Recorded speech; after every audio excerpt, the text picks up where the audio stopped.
Hi, everybody. Welcome to the Dole Institute of Politics. My name is Chance, and I'm a member of the Dole Institute Student Advisory Board, the official student group of the Institute. The Student Advisory Board is a bipartisan group whose members can access many great opportunities through their involvement here at the Dole Institute. If you are a student here and you would like to join, please contact us by emailing us at dolesab@ku.edu. We have a great slate of programs covering both current events and historical topics this summer, including our summer discussion groups on issues and opportunities related to the U.S.-Mexico border. You can find upcoming events on your program handout today. After the presentation, we will also have some time for questions. If you have a question, please raise your hand and a student worker will come around with a microphone and they will come to you. Please stand if you are able and ask just one brief question. If you have difficulty hearing during the program, please alert one of our staff members or our student volunteers who will also assist you. Before we begin, I'd also like to remind you all to silence and turn off your cell phones. And now, please join me in welcoming Director of the Dole Institute, Bill Lacey.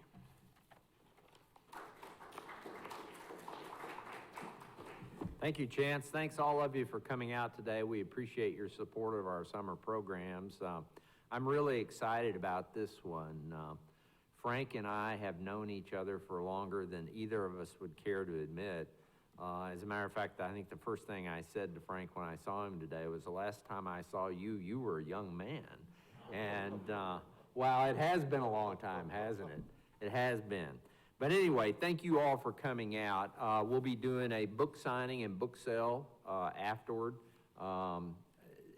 We got a chance to have a few of my staff people have lunch today with Frank, and it's really a compelling story that you're gonna hear, and I'm very excited to purchase the book and read it when I have an opportunity.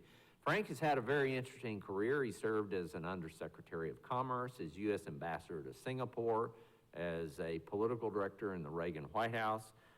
He serves right now as the CEO and founder of Export Now. He's based in, well, you're back here doing a lot of these book talks, but you actually live in Singapore and do a lot of work with U.S. companies doing business in China. So he's got a fascinating background of experience and all.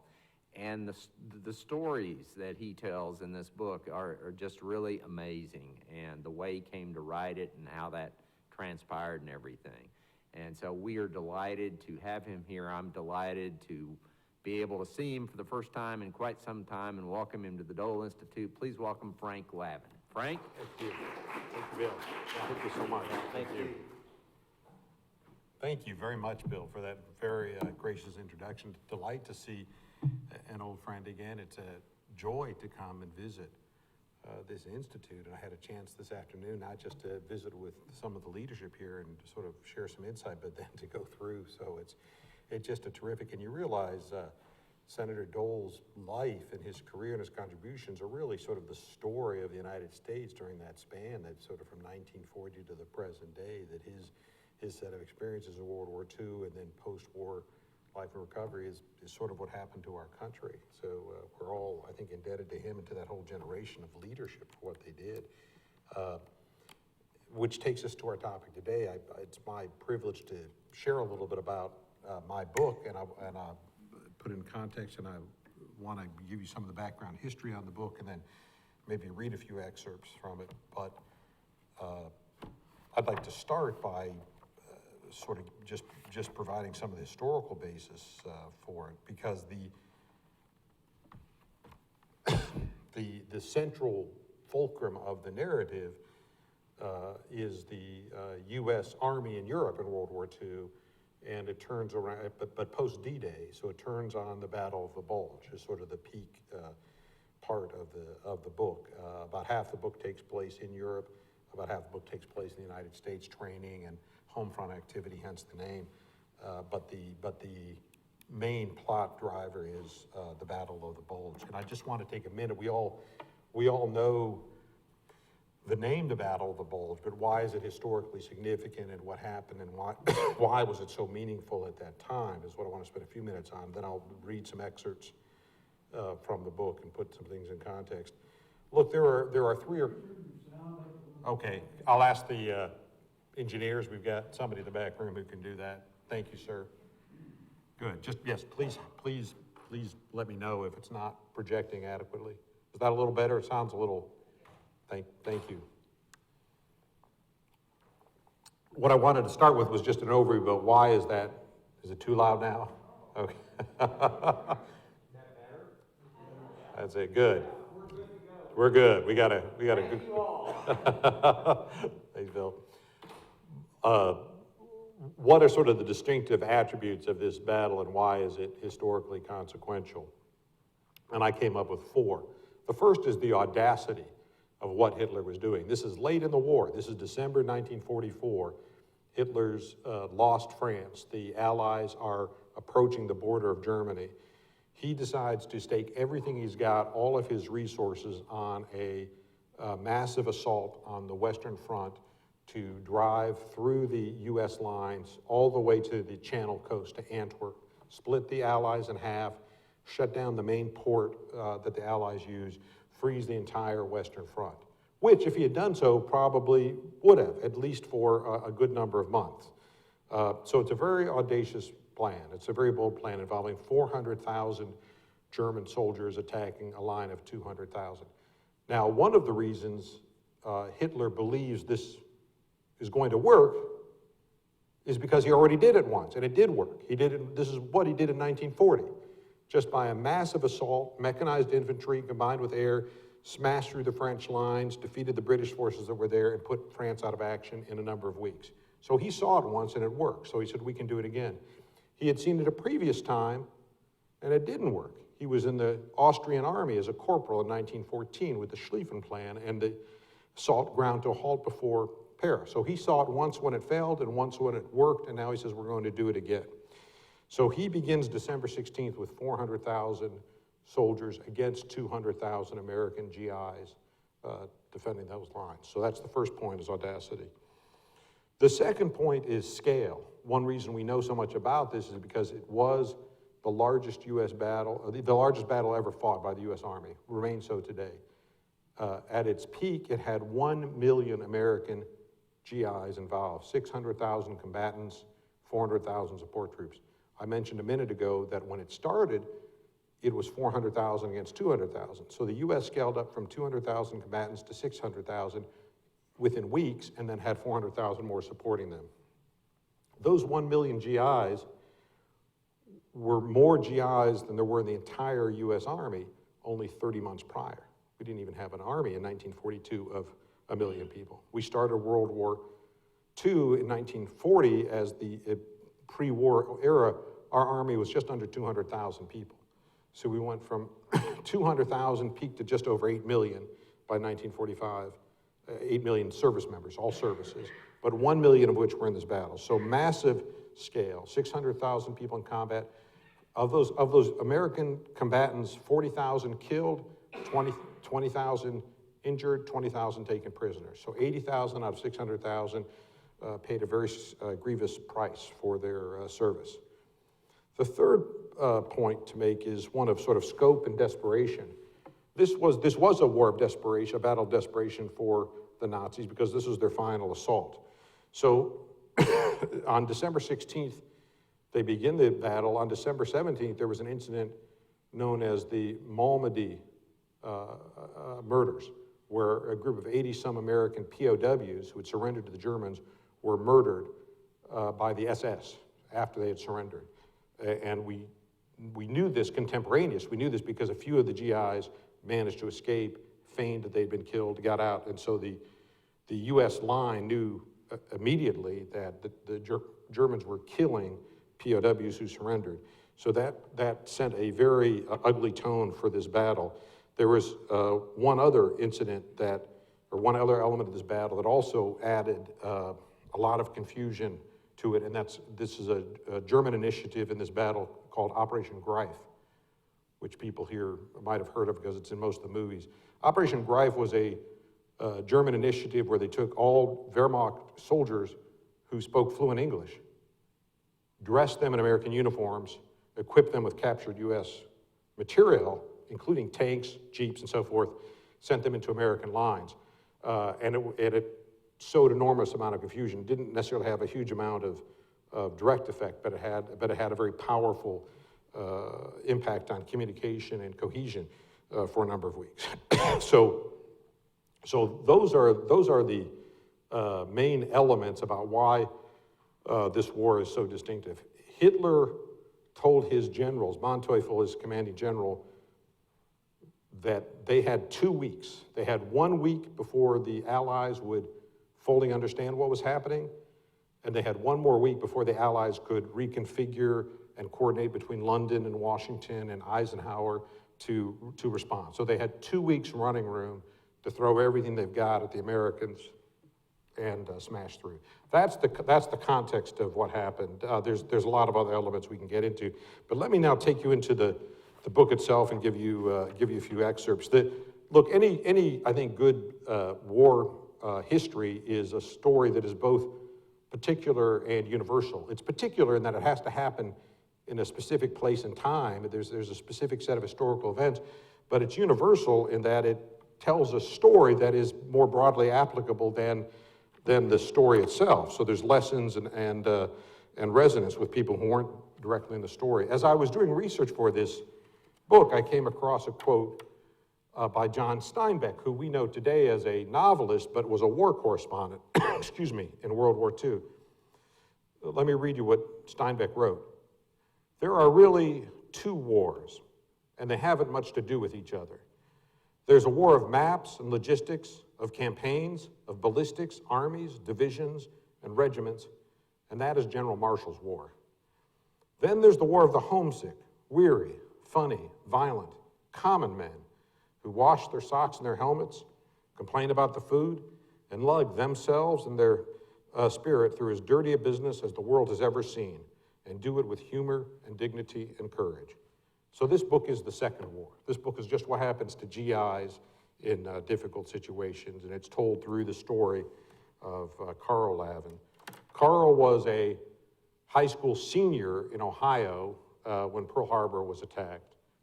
He turns 18 in 1942 and enlists. He also goes off to, as had previously been scheduled, goes off to the local school, Miami of Ohio, where his one sibling, his older brother, is. I was struck by some of the parallels with Senator Dole's experience in high school and going off to school. He's mobilized in 43, and he's trained as a tank destroyer. It's his first training assignment, but just as he finishes specialized training, he's sent into a program, ASTP, Army Specialized Training Program, which is a program that takes kids and places them back into college. So it's determined that the Army needs some certain complement of college-educated personnel in order to fight the war. So he's in a college program at Queens College, New York, but only for about 6 months, because as the tempo of the war picks up, this program's canceled. There's just too high a need for people in the fight and less of a need for people in college. So this program is canceled, and he's sent back into a combat division. He's no longer a tank destroyer, but he's a bar man. BARs, B-A-R, Browning automatic rifle. Each rifle squad has a man who carries an automatic rifle. He's an automatic rifleman, not because of any special proficiency, but because he's 6'2", and bar weighs just over 20 pounds. So each squad, the biggest kid in the squad gets the bar, so he can lug it around. It's a 20-pound weapon and another 20 pounds of ammunition that the tall guy gets to carry. So that's his assignment. But this is in Hattiesburg, Mississippi, is where they're training through D-Day. And the division doesn't mobilize and go to Europe until September 1944, after D-Day. It's a reserve division.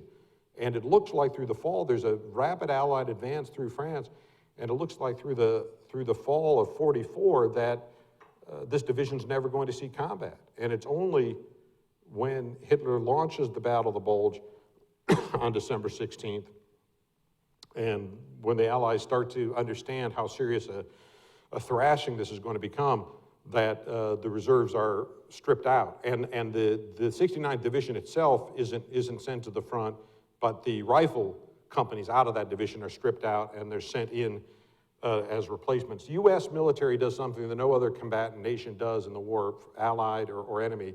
All other combatants, when they need to reconstitute a division, they take the division offline, reconstitute it, send it back in. The US does something very different. It just puts individual people in one by one. And this is broadly deemed to be a failure, but not fully understood until after the war's over. So he sent in Christmas Day serving meal at the mess hall in Southampton. All the men are told during the middle of noon Christmas feast, report to barracks. At the barracks, they're told you have 15 minutes to get your barracks bag ready and get on a truck. They're taken to LSTs. They cross the channel to Le Havre. They're put on trains and they're at the front. So lunch in Southampton, dinner at the front. And Carl Lavin is attached to the 84th Division, and he fights through the Battle of Bulge, the Battle of the Rhine, and the Battle of the Ruhr, the final 6 months. And then the very interesting final 2-3 chapters of the book are on the occupation and dealing with Russian POWs and slave labor camp they liberate, and talking to Nazis and German civilians about what happened and why and so forth. But let me, if I may, let me just read one or two excerpts, and we can go to questions or have a more open discussion. I should relate also that about 30 or 40% of the text of the book, much of the peacetime text of the book, is actually from letters Carl Lavin had written at the time, mainly to his mother, occasionally to his father. But let me start, if I can find this one, with, this is just as an example of peacetime discussion. This is a letter from basic training outside of Dallas, Texas, 1943. Dear folks, here's what we did yesterday. Got up at 0500, 5 a.m. to you, which was not too unusual since we've been doing it every single day. Reveille at 5:15 to 5:25, chow at 5:30 to about 5:50. Then try to get washed, make your bed, clean out your barracks, prepare for inspection, put on your leggings, fill your canteen. The water's no good here and has to be medicated. And police the area in about 45 minutes. Then we march off to the training area with pack and guns, either a 1917 Model Enfield or Thompson submachine gun. From 0700 to 1100, we have classes of 50 minutes each, separated by a 2-minute wind sprint and an 8-minute rest period. The classes are on first aid and gas, mostly, so far, but we'll be having many more different ones. We just started motor maintenance and driving, and we've also had military courtesy, the Articles of War. I can be put up for life for not shining my shoes. AW 94, conduct unbecoming a soldier. And map reading. Then there's an hour of drill and formation exercising. From 1200 to 1330, we eat and have a rest period, most of which is taken up in waiting in line to get some food, waiting in line to get seconds, and waiting in line to wash your mess gear. To 1730, we have some more classes sometimes. Usually, the last hour is spent doing something a little more exerting. Like yesterday, we had a hike. I believe I wrote before saying how hard it was marching 3 miles in 50 minutes with a pack and 85-degree heat. Well, yesterday, we marched 5 miles in 45 minutes with a pack and rifle in 90-degree heat. These marches are really the only thing that I don't like about the Army. And I have a violent hatred of them. They are nothing but torture from the first step to the last. And there is no deeper discouragement than to have your leg muscles paining and your shoulders rubbed sore and come to some rough or sandy ground and realize you still have 4 more miles to go, but can do absolutely nothing but continue to march and march at top speed. Then, toward the end, your eyes start to smart from the sweat washing through them, and you hope you won't stumble because you're sure you won't be able to start up again. But the funny thing is, once you're back and you put down your pack and gun, the relief takes all the tiredness away, and you don't throw yourself down on the bunk as you so ardently desired out on the hike. You lay down for 2 or 3 minutes, drink a 1.5 quarts of water, usually, and start joking about the hike. So that's a typical basic training letter where he's basically upbeat, basically kind of ebullient about it, and he's unhappy about hiking. But with that notable exception, you know, he's in with the program and understands the importance of it and takes pride in acquitting himself. But the tones change as you get into combat. The tone, the atmosphere, as you can imagine, becomes a lot more grim, and the And the main source is no longer letters. The letters are, of course, censored, and you can't talk about the state of the war. So it's normal historical sources rather than these first-person letters become more important. But let me read one other excerpt, if I may, from the book itself. Soldiers were required to inspect every room in every building in a town. You go through houses, office buildings, and factories, looking for people, looking for ammunition, looking for weapons. Usually 2 or 3 guys go through a house together. You don't want to go in by yourself. There's always a little bit of a leery feeling when you open a door. If someone wanted to shoot you, they were in a perfect position to do so. So it was a nervous thing going in. You have to kick the door handle with your boot to bust open the door, and 2 or 3 guys can go through a house. In one particular town, Carl and 2 others had just finished going through a house. As they came out the back door, they heard gunfire. Carl saw 2 other GIs just about 10 yards away. They were taking aim at a group of about 4 German soldiers who were running across an open field into woods approximately a quarter mile away. Now, this was a perfect job for a barman because he could spray bullets and put down a very heavy rate of fire on the enemy. Carl began moving to assist the other 2 GIs when he heard his sergeant's voice calling, "Lavin, Lavin." Well, Carl recognized the voice, but he looked around and didn't see his sergeant. He hears, "Up here, up here." So Carl looks up. And from a house next to the house Carl had just inspected, there was a window with horizontal and vertical bars. Carl saw an arm sticking through the bars, waving. It was his sergeant, Sergeant Johnson, calling him. "Hey, come here, you'll get a good shot from up here," Sergeant Johnson said. Well, Carl hollers back, "The Germans are getting away." Sergeant says, "I know, you've got a perfect shot from up here. Get up here quickly, get to the window, bring your bar, get right up here." Carl immediately recognizes this to be a bad command because of the amount of time it would take him to run to the back of that house, find the hallway, locate the stairs, scramble up them. By that time he joined a sergeant, the Germans would well be in the woods. And it would have only taken a few seconds to move up to the line of fire to assist the riflemen. But as a soldier, he had to obey his sergeant. So he runs to the back of the house with his bar. He finds his sergeant upstairs firing his rifle through those bars in what was a bathroom window. Just as Carl steps into the door of the bathroom, Sergeant Johnson catches a bullet in his elbow, staggers back. He falls about halfway back toward Carl. Carl catches him best he can, eases him to the floor. Well, now Carl's job is Johnson's safety. He drags him to the hallway in a half-sitting position to get him out of the line of fire. Once in the hallway, Carl starts to look at Johnson's wound. He sees blood surging out of the elbow. He knows an artery had been hit because you can count Johnson's pulse by looking at the blood spurt. "Never mind me," says Johnson, "get those Jerry's." Well, get those Jerry's. Carl's reaction immediately is to ignore him, but his job is to obey again, so he does what he's told. The bullets are still streaming in through the bathroom window, but the window's about 3 feet off the ground, so Carl's able to crawl back in, get below the window, and then bob up and down to take a look out to see what's going on.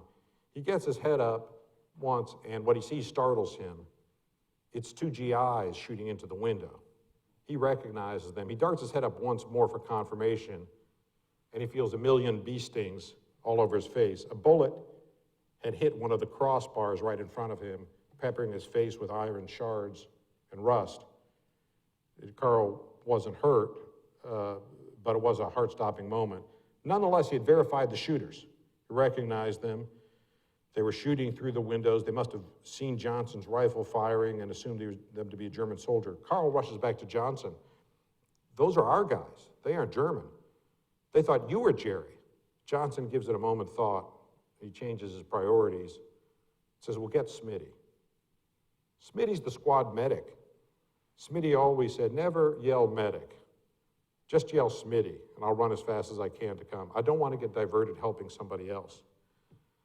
Carl rushes downstairs to get Smitty, but he has to stop as soon as he gets to the front door. He doesn't want to be shot by his own men. So he takes off his helmet, his full field pack, he drops his bar, he throws down his ammunition to make himself as light as possible, and he bolts from the door, hoping that his men will recognize him. All the GIs are crouched in firing positions around the yard and bushes.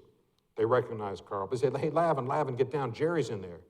Carl is like, "No, it's not Jerry, that's Johnson to me inside." GI squad's yelling, "Are you crazy? Are you and Johnson shooting at us?" No, Johnson was shooting over your head. "Hey, Johnson's hurt. Get Smitty. Johnson's hurt." All the GIs start shouting for Smitty, who decides the fastest way to get to the scene was to jump a fence.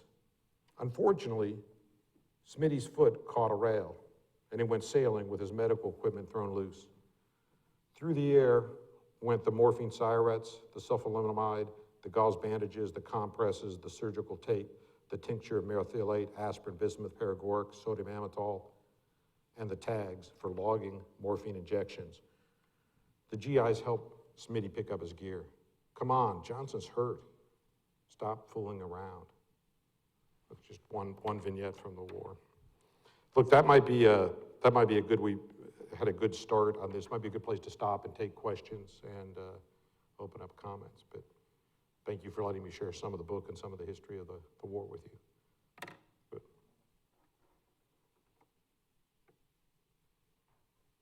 Questions?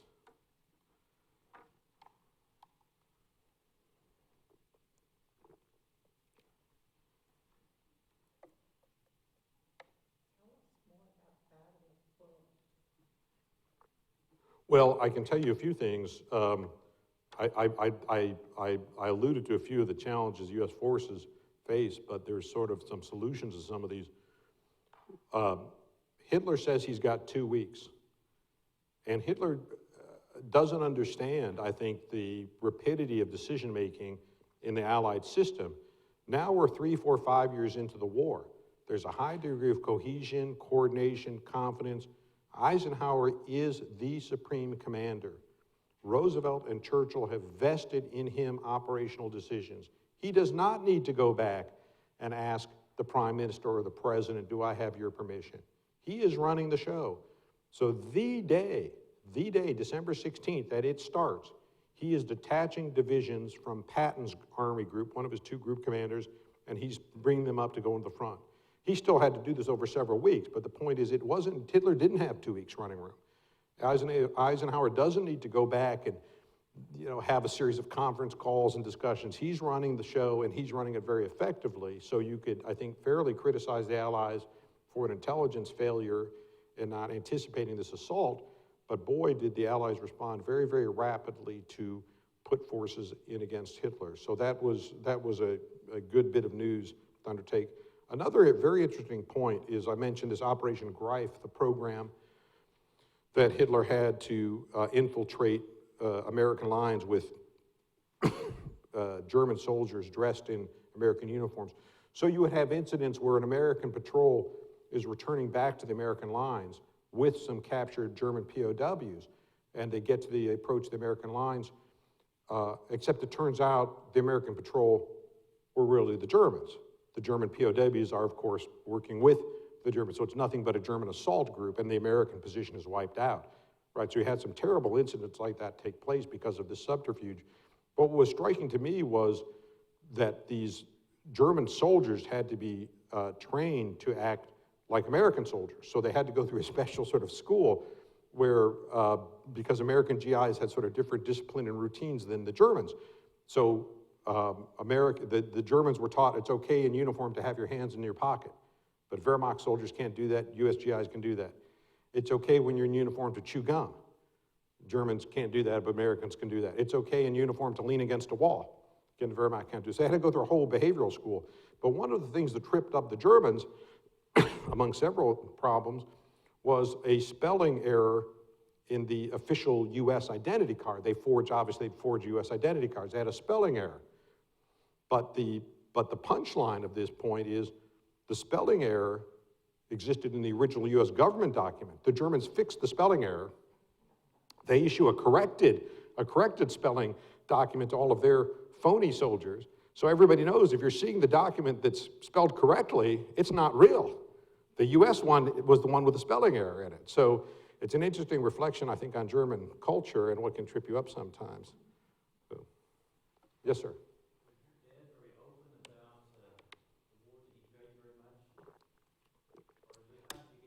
No, he was not interested in talking about it at all.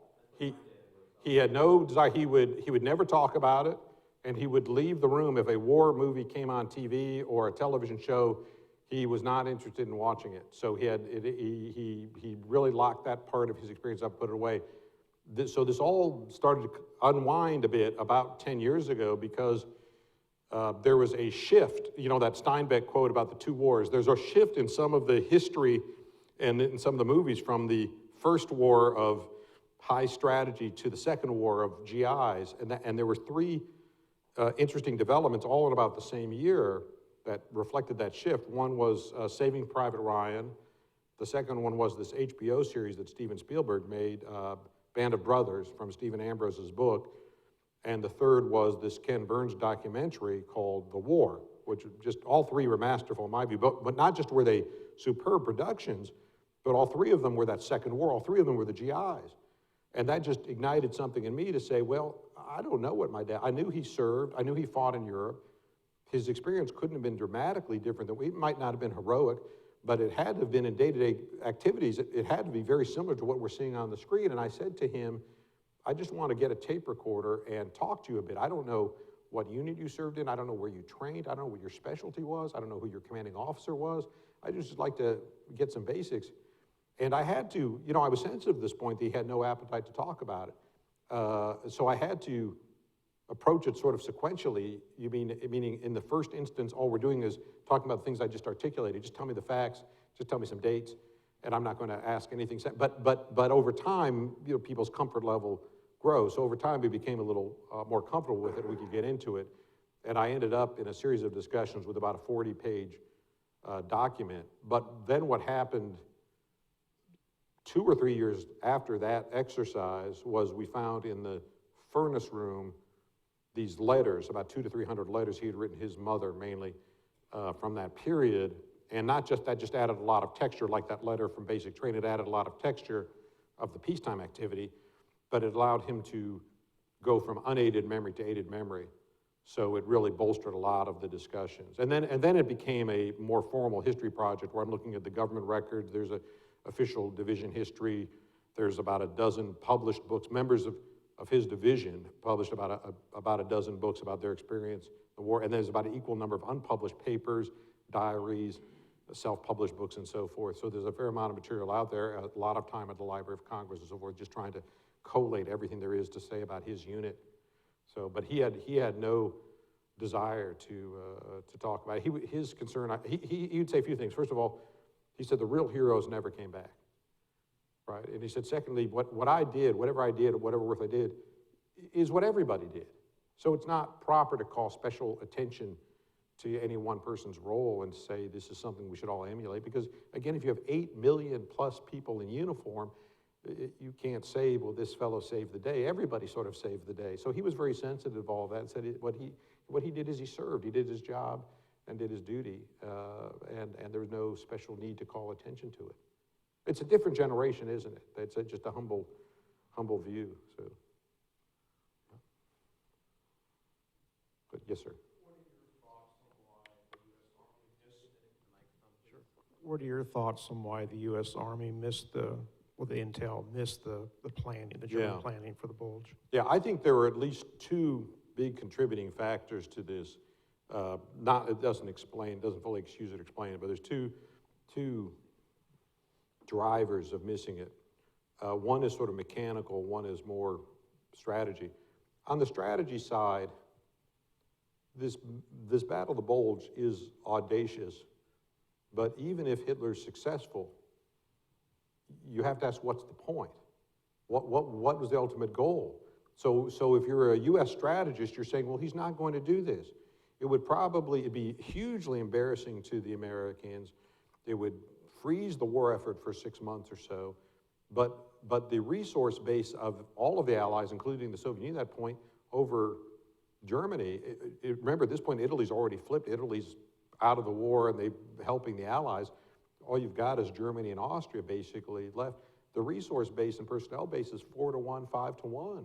I mean, it's over, so to speak. So you say, what's the point? So Hitler's not going to do anything that all it does is bleed Germans. The Americans lost, 40,000 dead. The Germans lost 100,000. So you said, why would he ever do it? So part of it's just the American thinkers are sort of rationalist, and Hitler's This is Hitler being Hitler. You'd say, if you look at what he did, he's a superb tactician, but a very questionable strategist. So he could always dominate the moment, but always didn't think through, well, what's the next move on the chessboard? You did this brilliantly, but what was the purpose? So that's one reason. The other reason, interestingly, is remember we pushed the battle to the frontiers of Germany, which meant that a very important tool we'd used for the last few years is no longer useful, and that's ultra. That's the enigma. We've broken the ultra code. We're reading all the German intercepts, and it's very useful. But the problem with that, it's a little bit self-defeating. Once they're at the German border, they're using just domestic telephone. They're using domestic communication systems. They're not doing radio transmission. So all of the neat stuff we were getting ends and dies. So you're not getting that insight into them. And so our insight into Germany drops considerably once they're inside Germany. So that's the mechanical reason. I don't think either of those fully excuse it. It really quite a scandal that this thing happened. But so be it. It's what we ended up with. Good. Other? Yes, sir. Question here. We'll let you bring you the mic. Did he have a chance to go to OCS or anything? Yeah, he had applied several times for different. You really get the sense of people in infantry trying to get out of infantry is what you really get the sense of, and that once you've spent a few weeks in combat or a few months in combat, you're saying, I'll bet you there's something else I can do. And he applies through to OCS. He gets through a regimental panel. He gets through a battalion panel. He's selected for OCS. He's told to go get a clean uniform and go to Paris. And it's a 7-week course, 7-week wonders or something, where they're going to take anybody who's got, if you've got at least X months of combat experience, we'll make you a second lieutenant in 7 weeks or something. And he's got his orders to go to Paris. And it's literally like the last week of April or second week, 2 weeks of the end of April. And as he's supposed to go the next day to Paris, they say, we're canceling that program. We think the war's over. So by the way, he's somewhat ambivalent about this, because it says the good news is, for him, OCS is a 7-week paid vacation. He said, there's nothing they're going to do to me that's harder than what the Germans are doing, right? I mean, if I got to run in the morning or, have somebody yell at me, that's okay. So it's 7 weeks in Paris. That's fine. So that's the good news. The bad news is you are arguably signing up for war in Japan. And the whole mood of these guys after VE Day from May, which is May 8th, from May through VJ Day in August, the whole mood of them is we're all going to Japan. And indeed, there are 1 or 2 very pointed letters where he's telling his mom, I'll be back home, but I'll be back home only for 2 weeks, and then we're shipping out. And please do not I don't want you to arrange any social events for me. I don't want to see anybody. I don't want to go to a dance. We're going to be shipped out to the front again. So I just don't want to engage in local discussions or something. Just leave me alone, kind of letter. That is pretty understandable given the state of things. So he came close to that. Came close to that OCS moment, but never got it. So, yeah, please.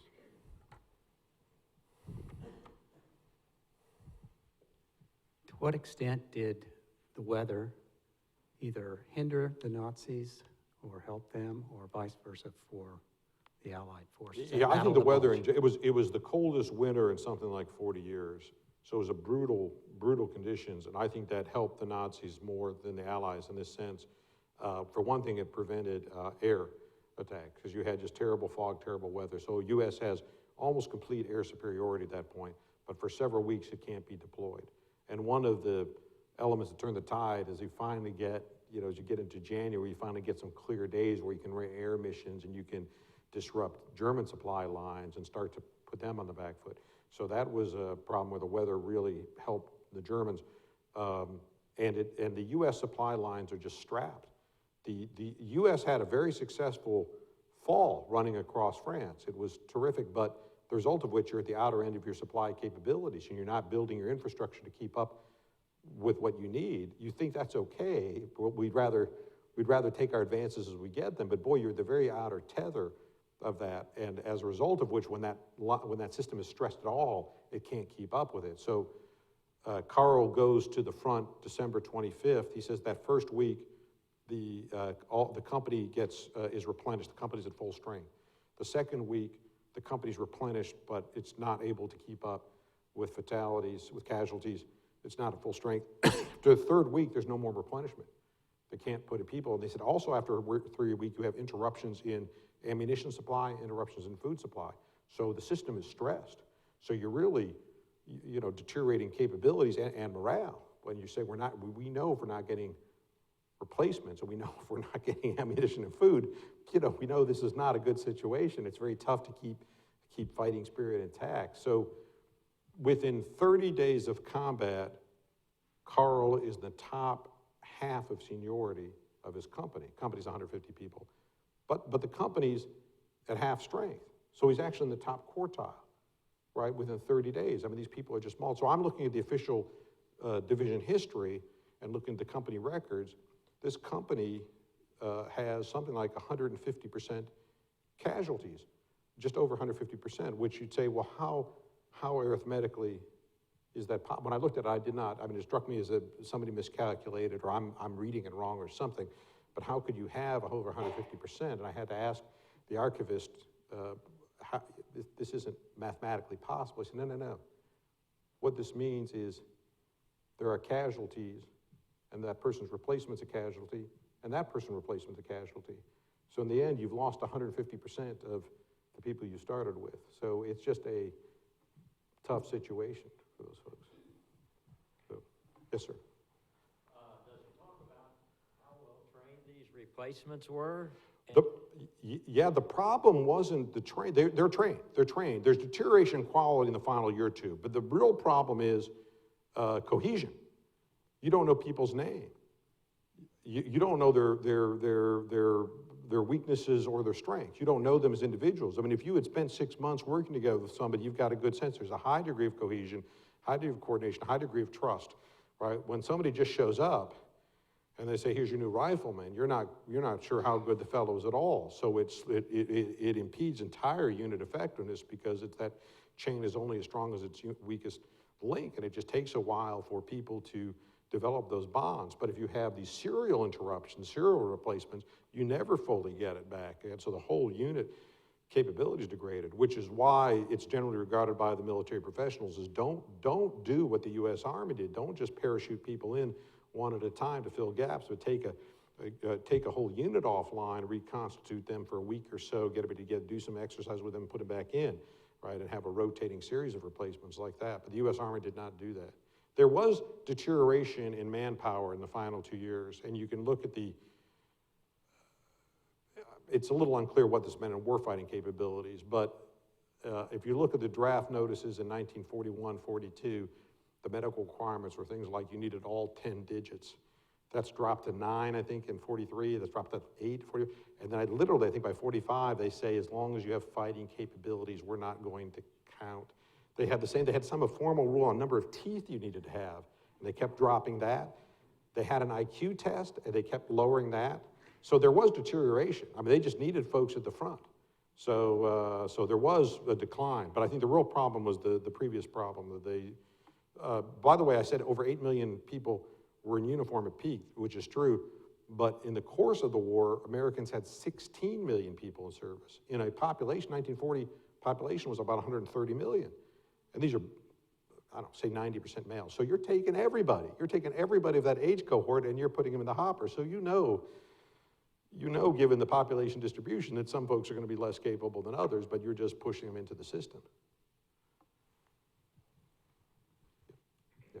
Regarding some of the standards that seem to be changing, knowing the ancestry and the immigration patterns, particularly pre-World War I and post-World War I, from German ancestry to the United States, were there any criteria placed on first-generation immigrants from Germany serving in any capacity in Europe? Yeah, I don't know what the vetting process was, and I assume there was a vetting process, but of note, in the same division, in the same regiment, Carl Lavin's in Company L, but in Company G is another rifleman, is Henry Kissinger, who's left Germany 10 years before. and as we all know, speaks with a heavy accent. He is in a rifle company as a rifleman for several months, and it's only toward the end of 44 that it's recognized that he's actually bilingual and he should be moved to battalion intelligence.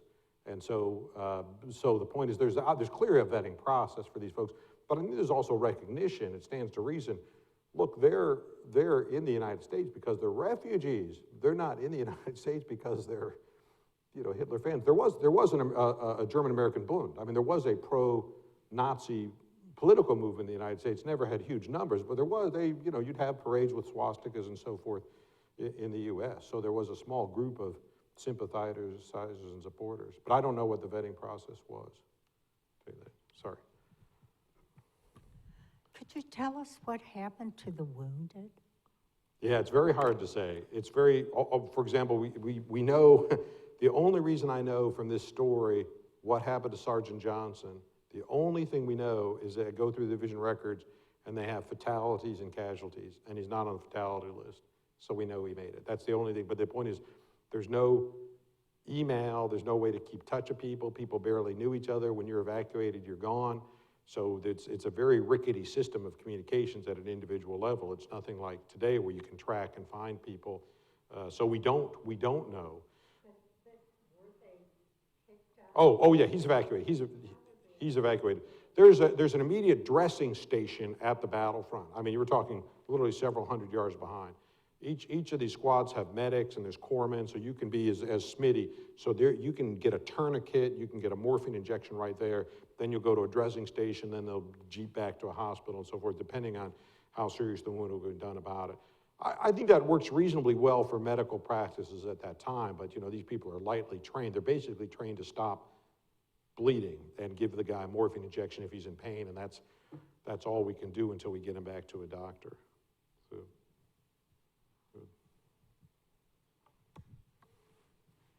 I was there during the battle, and we went into the line in December, Christmas Eve, December of 44.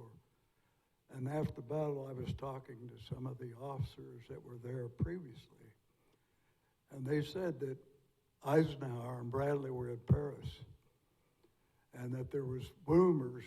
You could hear, it was so fogged in, they couldn't see. You could hear movement on the other side of the line before the battle started, and they tried to get the word to Bradley and Eisenhower, and they thought, they're playing records, they're trying to scare you guys. Don't worry about it. They're not going to mount any kind of a attack here. And so maybe that was part of the reason that we ran into some very difficult times. May I just ask you a question? I think it's going to happen. What division were you with, sir? 75th. Wonderful, wonderful. Could I just ask for a round of applause for a veteran we have here in the room? Thank you. Thank you for your service. And I think you're exactly right. When you've got this large scale, think of 400,000 Germans. No doubt there's some indications of movement. No doubt there's a spotter plane that sees something. But this is fragmentary information. It's not deemed conclusive information. After the fact, you could say, you know, there were signs there that things were going on. It's tough to move 400,000 people around, not have people know that. But it caught the Allies by surprise. Good insight. I would like to ask you about the POWs that came to this country. How were they selected to come? Because there were quite a few POW camps here in Kansas. Yeah, sure. And in fact, there's an incident when Carl Lavin's going through basic training at Camp Hood outside of Dallas, where it has a large facility for German POWs, and there's some kind of a prison break. And God knows what they're hoping to do or thinking of doing, of breaking out in the wilds of, you know, West Texas, where what they're trying to do. I think in the history of World War II, there was one escaped German who made it somehow to Canada, made it somehow someplace else, and actually got back. But I mean, you know, it's hard to do. So, but that's sort of the answer to your question, which is to say, one reason you're getting me here is there's no way they're ever going to get back to the front. And even if they escape, they really can't do much damage, and they're going to be tracked down. I mean, it's going to be very hard without a support network and without language skills and currency and so forth to blend into the fabric of American society. So, so that it's appealing that there's a lot of space here, there's a lot of land here. You can take some of those lower scoring GIs that you might not want in a combat unit, and you can make them police a stockade or something. So it just strikes me as a reasonable allocation of resources. Does that deal with your question?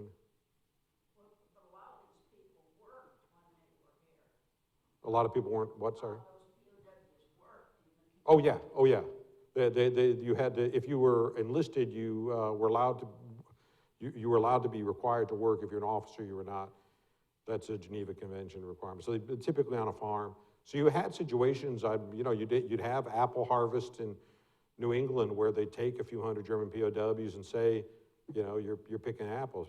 Look, I've read memoirs from some of these guys said, look, we thought that was a pretty good deal. I mean, we weren't mistreated, wasn't cruelly treated. We're out working on a farm. We might be doing the same thing if we were in Germany, right? So it's not bad work. So you could say they got the better end of the deal to become a POW and work on a farm rather than be in combat. Yeah. What she's talking about, I know right here in Lawrence that they work down here in the potato fields and things like that, right east of town. And my dad had a milk route, a C-grade milk route, and he would transport the prisoners back to their camp that they had here. So he did a lot of that. So he took them from the farm. Yeah. Yeah. To the camp that they had established here. Yeah.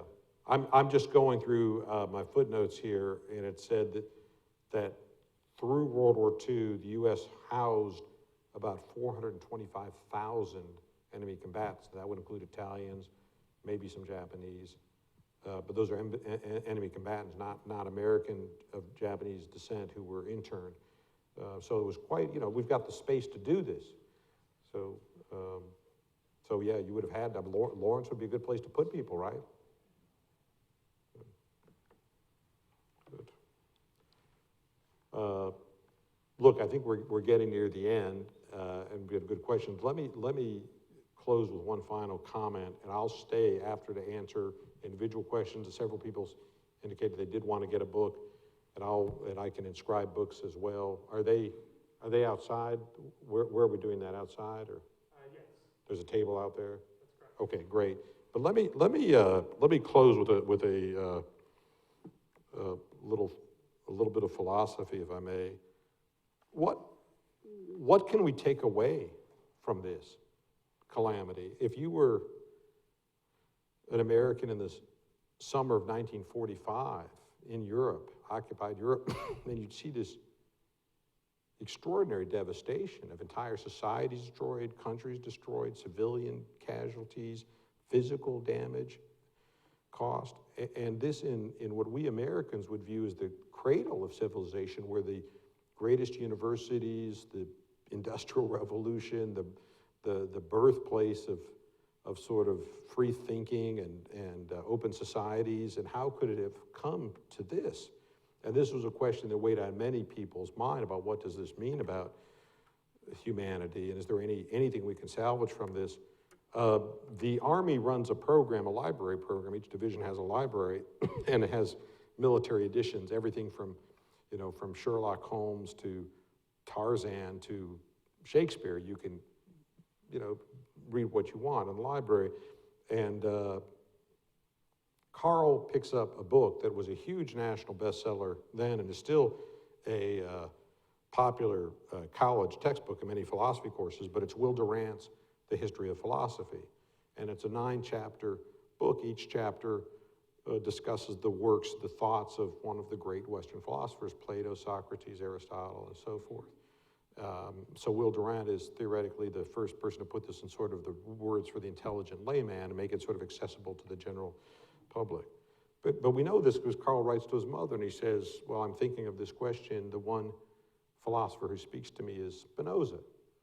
We say, oh, this is interesting. Now we can go back to Durant's book and see what Durant says about Spinoza, and is this relevant to the devastation that this state has caused in 1945? Here's what Spinoza says in Durant's book when he's talking about the proper role of government, the proper role of the state.